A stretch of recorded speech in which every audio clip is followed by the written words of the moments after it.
I haven't got long to spend in here today, guys, but I do want to hit a couple of important points. And look, generally they're over the conversations that I have with not just clients when I'm working with them, but with most people. I mean, most people fit into this same stereotypical middle class. Whether you're in middle class or not, you have that mindset. And I'm not pointing at you. I'm just saying generally people have this mindset around wealth.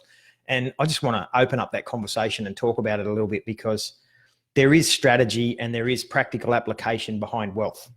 It is simple. It is very simple, but it takes work. So today I wanted to explore that a little bit and try and get you guys just thinking about it, thinking about this strategy, thinking about what I'll tell you today can absolutely change your life. It changed my life when I went down this path a long time ago. So it's really important that you just consider this strategy, because this is what the wealthy use, without doubt. I can tell you it is. Cool. Let's look. The very first thing that I want to talk about is simply, how do wealthy people become wealthy? Like, if it's not in the family, if it's not handed down in the family, how do you build your own wealth? That's an important question to get your head around. It's an important goal to strive towards, but it's also important to understand that there is a strategy. It's a long-term strategy, just like everything we do, but you can start today and it will bring rewards, consistency and discipline, exactly like in every area of our life. If you apply those two pieces to this strategy, you can make yourself wealthy. Now, the definition of wealth is there is a lot of definitions of rich and wealthy and whatever. But at the end of the day, the definition of wealth to me is simply having more money than I spend. As soon as you can create an environment where you have more than enough money than what you need to spend, you are becoming wealthy. And if you can do that week after week after month after year, you are wealthy. You have more than you need. Now, when I say need, that's not want. So if you want more, then you've got to create more. But simply, you can be wealthy by not always living paycheck to paycheck, not always struggling every week. I mean, that's what the typical rat race middle class stereotype is. Whether you're earning 50 grand a year or 500 grand a year, doesn't matter. If you do not know how to manage your money, you will always be in the rat race. So how do they do it? How do they maintain it? That's another key. Another key area in wealth is, it's no use just having wealth. How many people do you know have won the lotto and have lost it all? I mean, if someone gives a person $1 million or $10 million and they don't know how to manage that money, that won't last long at all. I know everybody, and I've been there. I remember when I was young and I said, nah, that's not me. You give me that $1 million, you give me that 10 million and I'll keep it. And it's bullshit. And I can tell you why, because I made $1 million and I lost $1 million. So even though you've got all the skills in the world, even though you've got all the, it's the energy and power behind your thoughts. You believe what you believe until you've been into that experience and you've experienced it. So how do they keep it? Very, very important. And then how do they buy all their shit? I mean, how does the wealthy not only grow wealth, maintain wealth, but how do they then buy shit? Like, it goes against a lot of the norms, the normal things. You go and look at your normal person that lives in a nice house, got a nice family, got 2 cars, got the boat, got the jobs, and you think they've done it. They've got it all. That's wrong. They are struggling. They are struggling right on the red line. Every single month is stress and struggle about maintaining all of those liabilities, because they've went and tried to copy the Joneses. They want the boat, they want the 2 cars, they want the nice big house, but they didn't have their shit in order first. And they went out and borrowed all that money, and now they're up to their eyeball in debt. That causes stress, that causes relationship breakdowns, that causes depression, that causes all the shit that happens in your life. And it comes back to having a strategy that you start on as soon as you can. I mean, if you're starting on this strategy late in life, that's fine. It'll still change your life, but being able to teach it to your children and teach it to other people is a fantastic way for you to develop this strategy as well. Going back to the millionaire, I do know 2 people that have won the lotto. Both of them have no money.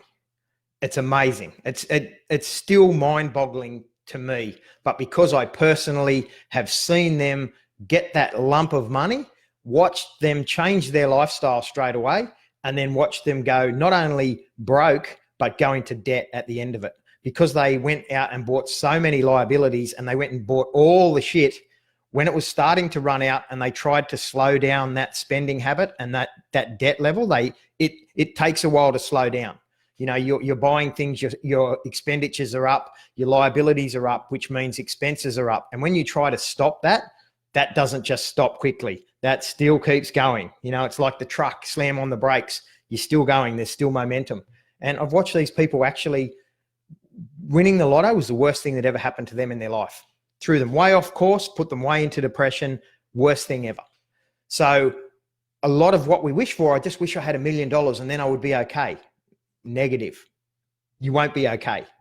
Learning to acquire that money in the right strategy is a skill set. And as soon as you do that once, you've now got that skill set for the rest of your life. There's no fear around your money mindset in losing it, because when money goes, and money moves all the time. But when it goes, if you have the skill set built up to acquire it, you can do it again. So there's that old adage, when a man with money meets a man with experience, the man with experience walks away with the money, and the man with the money walks away with the experience. So don't think just having a lump of money is going to help you. And that's the same as when families push down wealth through generational wealth, they teach their family how to maintain that wealth. They don't just hand it down and say, here's your 5 million, go out and try and work out how to keep it. So there's a strategy behind it, and it works. And I do want to talk about that. But first I want to talk about budgeting, because budgeting is very important. How many of you guys actually budget? It's a question I would like to ask just to see, do you guys in your personal life create a budget? And the second question would be, do you stick to it?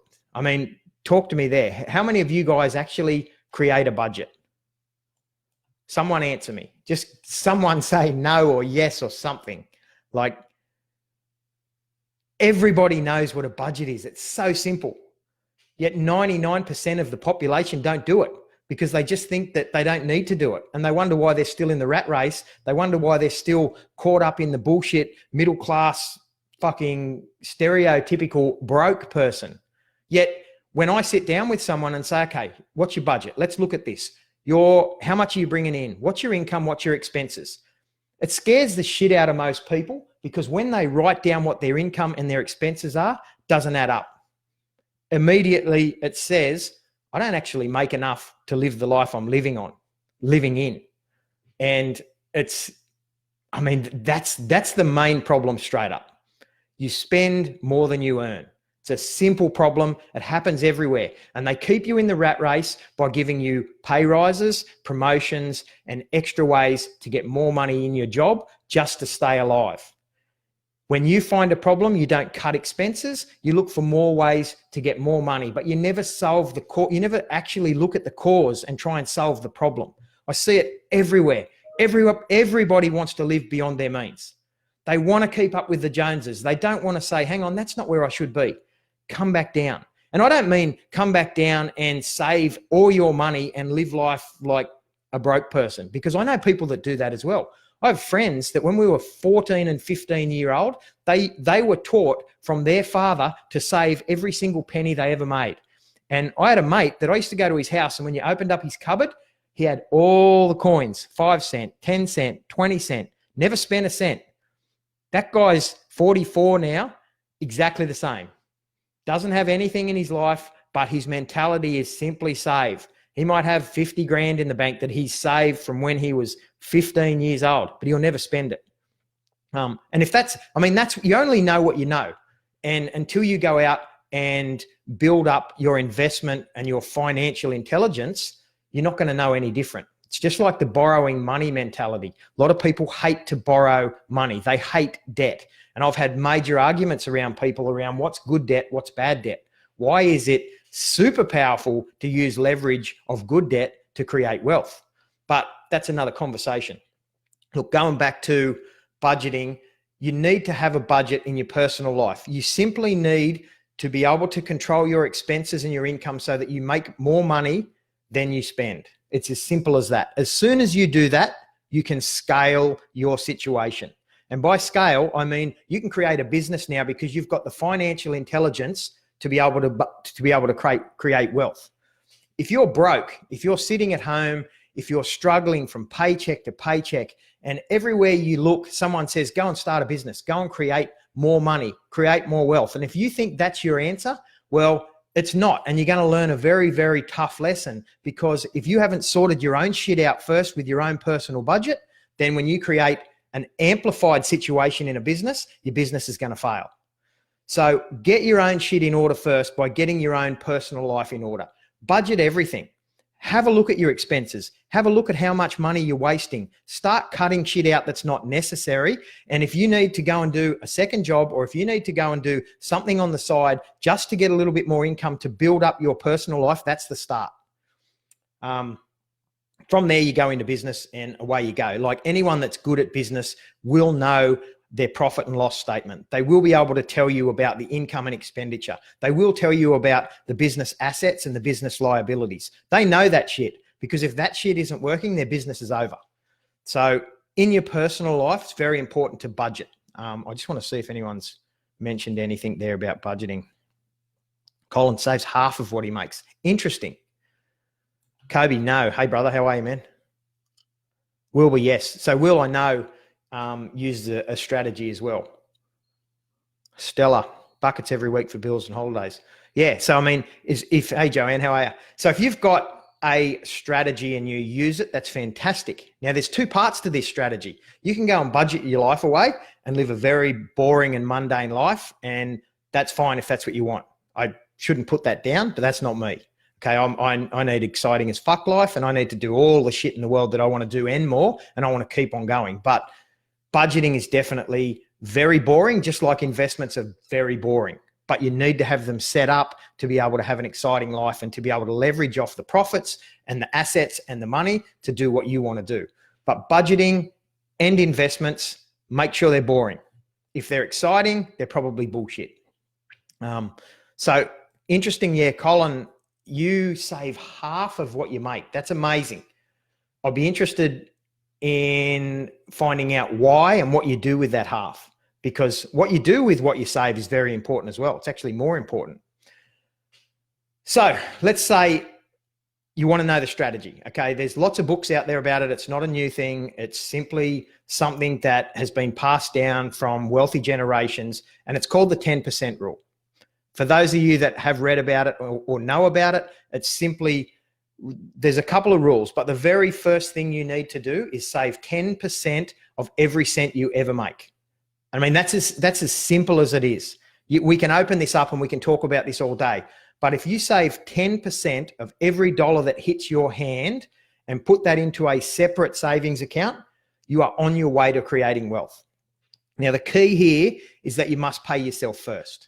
So the key is you get $10 from taking out someone's garbage bin. I don't know. You get $1,000 from your salary. You get $5,000 from your tax return. You win some scratchy that someone's given you for your birthday and it's worth $50. Every single piece of that money that comes into your hand, the very first thing you do is pay yourself and take 10%. If you can concrete that strategy into your head, you are well on your way to creating wealth. That's it. I mean, I don't know how much deeper to go into that. Every single time you get money, you pay yourself first. Before you pay your rent, before you pay your bills, before you buy your food, before you do anything. And I'll argue with anybody on this. The very first thing is paying yourself first, because you are the biggest asset in your life. If you are working for someone else in a labor-intensive job or a brain-powered job or whatever you do, you have to pay yourself first. You have to look after the asset. So take 10% before you even pay tax on that. Like I go as far as saying 10% on your gross. Some people take 20%. Some people go on net. There's whatever you want to do. But at the end of the day, just take 10% of every dollar that comes into your life and save it, and keep saving it. And if that's all you do for 12 months, then you're well on your way to becoming wealthy. because this needs to become a habit. It's no good if you just start doing this for 3 months and then you see that you got $2,000 in your account and a bill comes up and the rent comes up and something all goes to shit and you go, yep, I've got $2,000, I'll go and spend it. Always a waste of time because you treated it like a savings fund. That's not what this is. When you save this money in that 10% account, you basically look at it as though it's gone. It never gets touched. We'll talk about what we do with it soon, but you forget about that. If you come to a time where you're broke, you need to pay a bill, they're about to turn the power off, you're about to lose your car, you haven't got a payment to make for that, well, you got to work out what you got to do. But that account doesn't move because that must habitually stay there and never, ever be touched. Otherwise, there will always be a reason. There will always be a time when you need to take that money. So that's the first rule.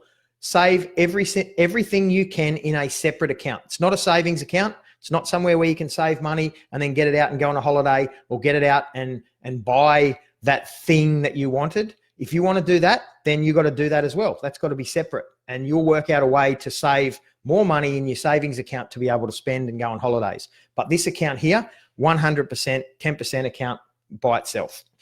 Now, the second thing you do is when you start to generate an amount of cash in there, and it doesn't have to be much because this is where we go into what are assets and liabilities. But when you start to save money in that account, you use that money in that account to buy assets that produce more money. That's it. That's the only thing that money is used for. The first thing you need to understand is what's the difference between an asset and a liability. Because most of the people in the rat race, most of the people that are stuck and have never really worked out how to create wealth, go and buy too many liabilities. So in its simplest form, an asset is something that produces money. A liability is something that costs you money. Now you think of anything that you want to buy and you ask yourself, is that going to make me money or is that going to cost me money? And I know there's semantics here. People will argue over little bits of bullshit. You still got to do the work and understand what's a good investment. You're still going to take risks and you still have to look at the overall picture. I mean, very, very basically, an investment property that's positive geared produces you money. Okay. If you use that money to invest in an investment property and it's positively geared so that it pays you money every week, that's an asset. And that sits tied to your assets inside your 10% account. If you want a boat or if you want a new car, well, that doesn't make you money unless it's an antique and unless it's some sort of asset style of car. It's basically a liability. It costs you money for registration, for fuel, for everything, tax, everything you do with that car. It loses value, but it costs you money. So it's a liability. It's as simple as that. If you want to go and buy yourself a new computer, well, it's a liability. Yeah, there's semantics here. We can talk about business expenses and tax reduction and all that in another conversation, but really basic terms. The idea of that 10% account is to buy assets. And the key here is that in the long term, what you want is two things to happen. So most of the middle class people that are stuck in the rat race, they have a 50% ratio of income and a 50% ratio of expenses, or they probably go over that. So they're actually spending more. They're using the credit card. They're moving all this money around. I've done that. Don't worry. I've been there. I used to spend way more than I brought in. And I had to come up with all sorts of ways to work out how to just get through each month. But generally you're sitting around that red line of 50-50. You're waiting for the next paycheck to come in just so you can feel good, just so you can pay the bills, just so you can do what you got to do. The key is to have more income over expenses. And you can do that simply in two ways. You reduce your expenses. So you cut out the shit and live within your means. Very, very simple thing to do by having a look at your budget. Or you increase your income. Now, how do you increase your income?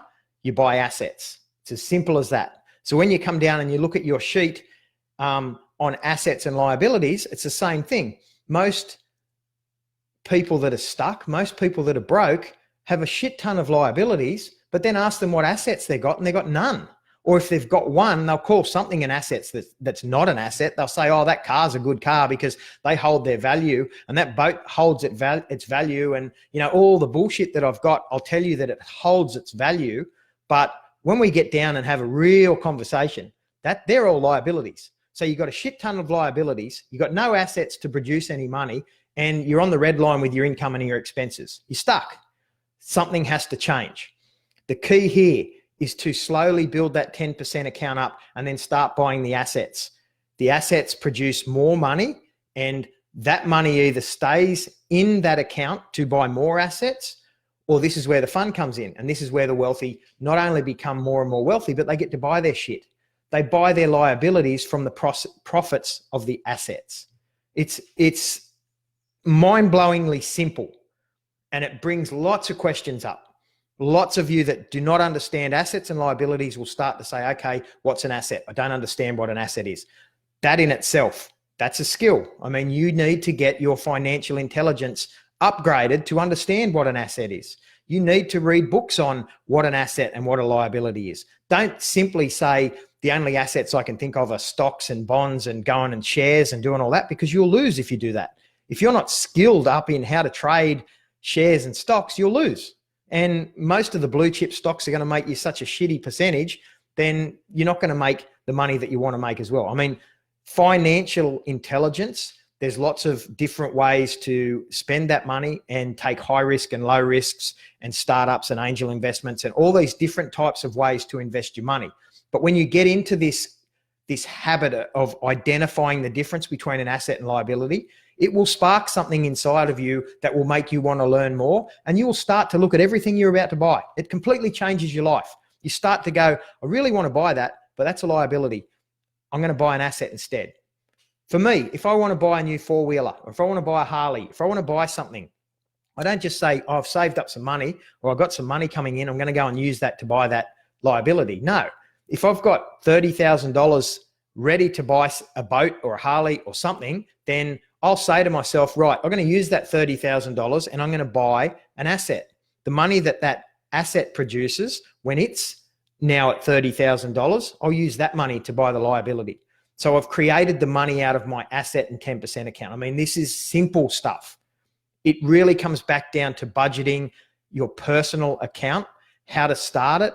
And then when you want to create more things, start the first asset you should look at. And this is an important piece of the puzzle as well, is your own intelligence around financial instruments. I mean, go and learn that shit. That's an asset. As soon as you spend money on yourself and invest in yourself and become financially literate, you are now able to repeat that process. So when all your money's gone, you know what to do. You know to save the 10%. You know what assets to buy. You're going to buy bad assets, but you will get more experience. You'll get more lessons learned, and then you'll go off and slowly things build up. It's very boring. It's a slow, laborious process, but this is 100% how it happens and how it works.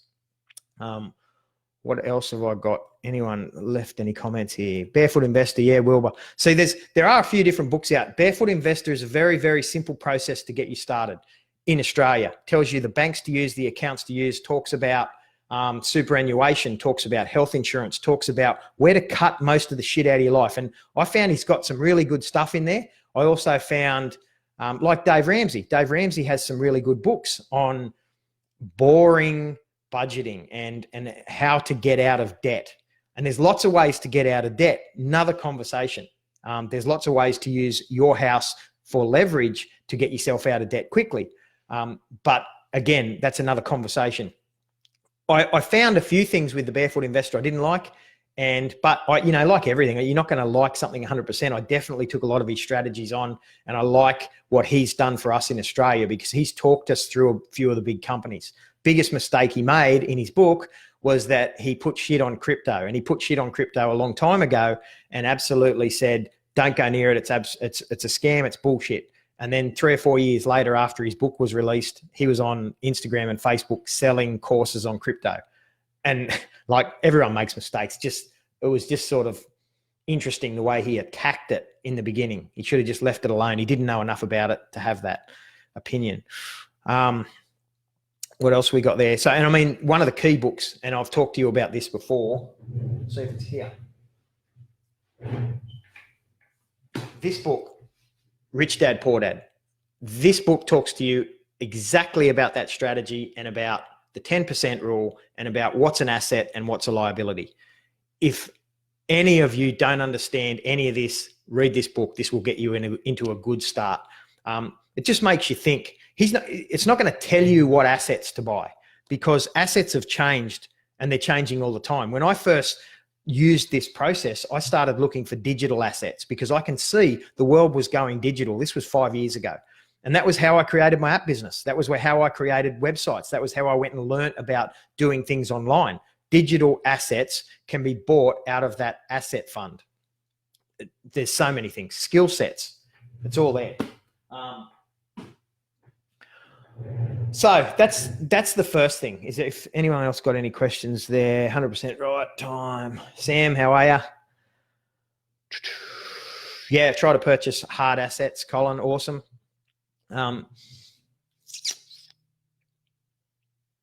Where would you put 50K at if you had it? Well, depends. If that's in my asset fund, if there's 50K sitting in my 10% fund, then I'm always looking for angel investors. I'm always looking at startups. I'm always looking at ways to invest. I'm a property investor. So if the time's right and if the deal's right, it might go there. I don't necessarily have somewhere to put it straight away, but I'm always looking. And the reason why you want money in that 10% fund is because you should always be looking. There will always be someone that will come around and say, I need money. And this is how it starts. I need money. All gone to shit. I'm in the rat race. I'm your standard person. I've got to sell the boat. I've got to sell the motorbike. It's worth $5,000. I just need $2,000. I need $2,000 this week. Those things will always come up. And a lot of people would say, oh, I don't want to take advantage of that and take advantage of those people. But you're not. You're helping them. Like, this is another thing that people don't understand. That person just needs that money. They're trying to sell that asset. Like, you can't go around and say to everyone, well, you know, you're struggling and you've made all these dumb decisions for so long and now you're broke and now you can't pay your bills. So I'm just going to give you that $5,000 to really do the right thing here. It's not how it works. They need to sell something and they're going to bring it down to a ridiculous price. You happen to have money there because you've set yourself up. You go and buy that motorbike for $1,500. It's worth $5,000. You might have to keep it 2 months or 3 months. You sell it, but it's part of your strategy that you have that money in that 10% area and you are continually looking at assets and liabilities. You are continually looking for opportunity. You are continually upscaling your mindset and your financial intelligence in that area so that you might come across a good opportunity. Now, just because you want to get into investment properties and you go and do a course and you learn everything you can, don't just jump straight in and buy one, because again, you might be making that silly mistake to begin with. There might be another opportunity that comes across. You start to give yourself numbers. Like, if I'm going to spend any money out of that investment fund, I might want to make 100% on it. And when you start to give yourself a structure around how you spend that, it grows and it grows and grows. And it can go in 100 directions as long as you take the basics. So essentially right now, I couldn't even answer that. Where would you put the 50 at the moment? It depends. It really does depend. There's a lot of places. Generally, depending on what you've done up to this point, you may have to invest it in yourself. You may have to invest it into your own business, to build your own business, depending where you're at. Profit First, it's a must read. How I read that? Don't know if I've read that, but 100%. Pay yourself first. It's fantastic. That's the first thing. That is, has anyone got any questions on that? Because it is very, very simple. It's save 10% of everything you ever earn, put it in a 10% fund. Only ever spend it on assets that will make you money. That's the rule. That's it. When you want to buy a liability, make sure you have an asset that's produced a profit, and that money there is available for you to go and spend on your liability. If you can stick to those rules, that is simply how the rich get richer. They continue to buy more assets, which continue to produce more income, which cut their expenses down, and they produce that they build what's known as wealth, and then they are able to buy those liabilities when the assets keep producing more income. I mean, it's a very simple process. It takes you 12 months to get to a point where you can start to action it and start to spend your money and buy assets. But it's like everything. Everyone wants that quick fix, that instant gratification, and it's just make a plan, stick to the plan, execute the plan. The plan will work, the results will come. Simple as that. Cement it in your brain forever. It's 10% for the rest of your life. That's going to build up your assets. That's going to build up your profits. That's going to build up your income. That's going to be able to buy your liabilities. You will then get to a point where you start to make more money. You'll build a business. And when your business brings in 100,000 or 500,000, then you take 10%, and the 10% goes in there as well. So it's a simple strategy and it works 100%. Now that takes me through to the next point that I wanted to talk about. When we talk about bringing more income in, or when you've got a job, you want to get promoted, when you start a business and you want clients, all of this same conversation comes up when I'm talking with clients or people, is their social media presence and their social media profile. You have to show up on social media the way that you would expect anybody else in the world that works for you to show up. So if you're an employer and you employ people, when people want to work for me, I employ people all the time. When I want someone to do a job for me or work for me, the very first thing I do is look them up on social media. I want to know how they show up, how they talk, how they communicate. Are they willing to do the work? What's their integrity like? What sort of a person they are? It all shows on your comments and your social media, and it's there for the whole world to see. Every comment you make, people see. They might not engage with you. They might not like it. You might think that nobody sees your shit, but everybody sees your shit. And they may scroll past it a lot. There's 1,000 reasons and psychological reasons why people like things, comment on things, post things, do all that shit. But how you show up, how you brand yourself, how you sell yourself means everything. It will mean the difference between you getting work online or hiring someone else. When I look to hire people, I've got to have a look at who they are. The same goes when I want people to hire me. They're going to have a look at who I am. So it's very, very important that you're not negative, that you're not putting all your bullshit out on social media, that you're not in fear. All of this stuff that's going on now, it's very important to have a look at how you're showing up and leading. Doesn't mean you have to show off with all of the shiny things and all the bullshit. Just means you're a person of integrity. You're real. You're honest. And if you've got something to say it. Wear your heart on your sleeve. You're not going to people please everyone. Like, that's what I like to see. I like to see someone that has a purpose and stands by that purpose and is who they are. They don't have to align with me. They don't have to have the same opinions about me. They don't have to have the same agenda or political or wealthy perspective that I have. But I like someone that shows up who the fuck they are and acts who they are. And I can see it in everyone's words. It's really, really important. And the reason why I want to bring it up is not only when I look at other people to see who they are when they comment or when I'm going to hire them or when they're going to hire me, but a simple thing when you go to sell something. So we talked earlier about income and expenses. And if you want more income, if your expenses are taking over, then you got to sell some shit. You got to try and that'll just give you a bit of time to try and get things in order. When you're working out your budget and you put it all on paper and you go, shit, I am spending more than I'm making. So two things have got to happen. I've got to cut expenses or I've got to make more money. Now, why I'm doing that, as we talked about, that momentum takes time to slow down and stop. I'm going to have to do something in the short term to help me get to that next level. And generally what it is, cut expenses as quick as you can and sell something. Now, when you try to sell something online, the marketplace, you go to eBay, you go to wherever you go to sell your shit, people will still want to know who you are. And I can tell you now, I put half a dozen things on marketplace maybe a week ago, 2 weeks, a week and a half ago. There was no conversations. When people spoke to me, they didn't try and negotiate on price. They didn't try and haggle me or talk bullshit. They just said, hey man, how are you? They spoke like me and they went, fuck, I love that. Can I take it? Simply because before they went in to actually see how they were going to negotiate with me and start a conversation, they went and had a look at my profile. They went and had a look at who I am. And they realized that I'm not going to muck around. I'm not going to bullshit. They know I'm fairly solid on price. I know how to negotiate. I know how to do sales. It's no use sending me some bullshit offer. Hey, will you take this much? Because I won't even respond to them. But every single thing that I put on there, I've had a dozen awesome conversations. And simply because some people just wanted to ring me to talk on the phone. Even some of my ads, like the way I write the ad, I might have a bit of humor in the ad. Who knows? But the way you show up online in social media is so important. Just be you. Just be real. Because you don't want to attract people that from a fake perspective. If you're trying to be someone you're not, It won't work. When you literally can just be you and share you and comment about you, you will attract the right people and life will become so much easier. If you're struggling with everything on social media, it's because you're trying to be someone you're not. I see it all the time. It's a branding thing. 100% you can change that. You can brand yourself into the character you want to be. And when it's in business, you will have to do that. You will have to brand yourself.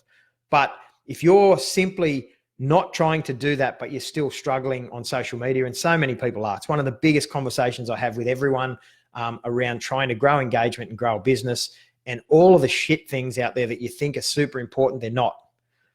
So simply just remember you're selling yourself. A lot of people say, I don't do sales. I'm not into sales. I hate it. I don't sell anything. I don't want to sell anything. Well, let me tell you, you've been selling yourself your entire life. Every partner, boyfriend, girlfriend, wife, husband, job, anything you've ever got in your life, you had to sell yourself. You had to show up. You had to be someone. So you are selling yourself all the time. And what you do is either going to be making that go up and in a positive, abundant way, or it's going to be in a scarcity way and it's going to go down. So when you're in the shit and you realize and you think nothing's going your way, have a look at how you're showing up. Because when you start to show up for you and start to be you, and other people see it, they feel it.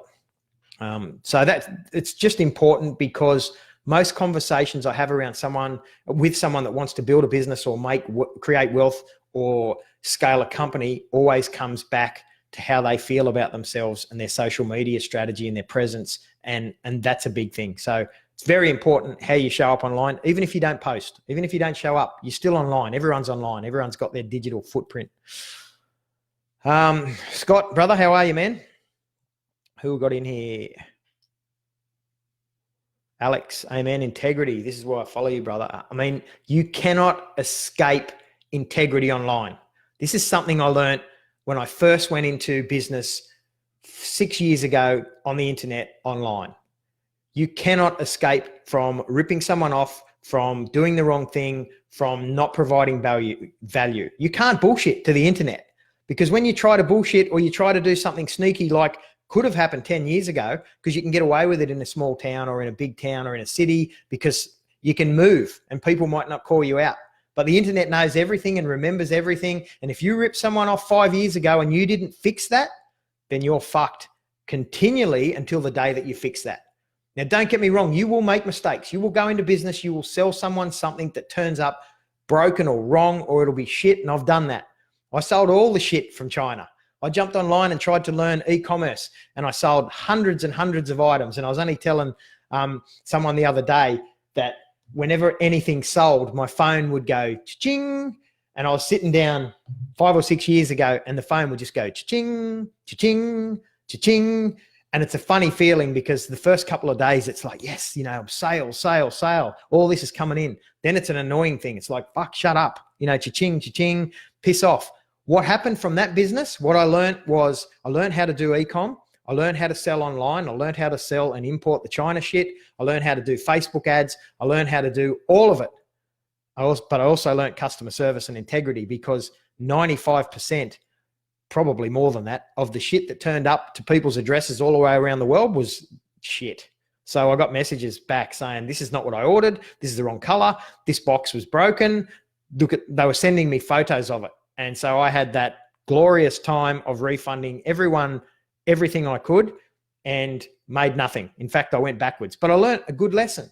And I got some good friends out of that, because a lot of people that I refunded with and actually spent some time to communicate with and talk to and email said, your integrity is above anyone else. Like, you could have just ignored me. This was a $15 or $20 item, but you didn't. And that's not me. The greatest thing about what I brought online was me. I don't do that shit. I'm not here to try and rip anyone off. I didn't have to learn the hard way by ripping someone off and then later realizing that, fuck, that was a big mistake. That really ruined me. I had the integrity to bring into the game from the beginning, but you cannot hide from that online. Simple as that. If you make a mistake, you own it. If you have to refund someone, you refund them, and you make sure that you communicate with them. Too many people have so much go on in their life that they run away from their problems. If they simply communicated and said, look, this is what happened. I've lost all that money. I want to give it back to you, but I'm fucked now. I've lost it. Can I do something with you? Can we come up with an agreement where I get back on my feet and I'll pay you? Like, owning your situation is better than just saying, shit, I'm going to block that person in every way, shape or form that I can, never speak to them again, and hope that I can walk away from that. Doesn't happen. Everybody knows that. Everybody can see through your bullshit. You have a look at anyone that ever tells a lie to you. You can see straight away. You know they're bullshitting. It's crazy that people try and lie when we can see straight through it. We can all see it. And when that person walks away, we're all like, you believe that person? So 100%, Alex, integrity means everything. And you can show that online by being who the fuck you are. Be you always.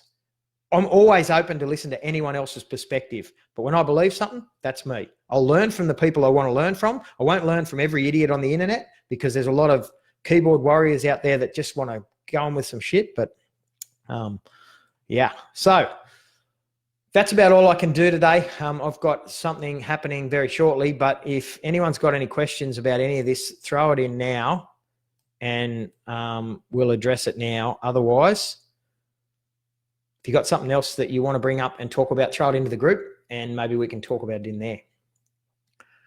Looks like that's it. So, peace out.